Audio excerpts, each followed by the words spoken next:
天请假，为什么啊？生病了。你喉咙声音怪怪的。没呀。我们要去看一下医生哦，今天帮你请假哈、哦。喉咙昨天还发烧到37.5哎。然后早上变成375。对，我们去看医生一下。我们先来挂号，挂号我们现在是24，然后我们现在看到轮到19号，还要再等一下。哦，要等一下哦。好，我们看看，是喉咙痛痛吗？喉咙，你声音沙哑，对不对？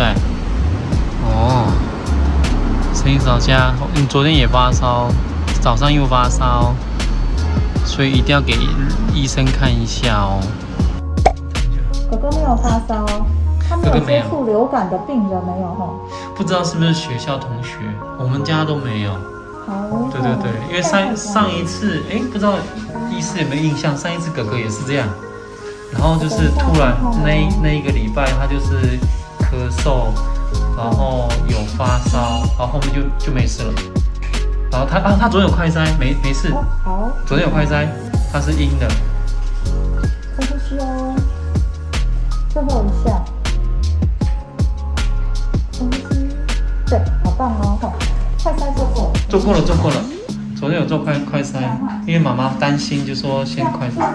好事，因为最近新冠当然有很多，然后我们看耳朵有吼，那边看耳朵，喉咙啊吼。看一下。一定要检查，说啊。喉咙红，但目前没看到肠病毒，也没有换。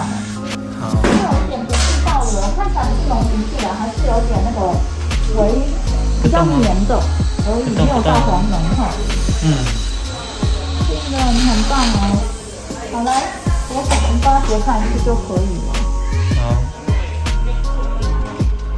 好，很棒。我们看完医生，然后顺便去拿药。那我们的药里面有分。就是红色的药水，然后还有紫色的退烧药，还有药粉。妹妹刚刚去药局顺便买这个益生菌软糖，对不对？可以帮你开啊。我们今天就来看医生了哦。要跟大家说拜拜。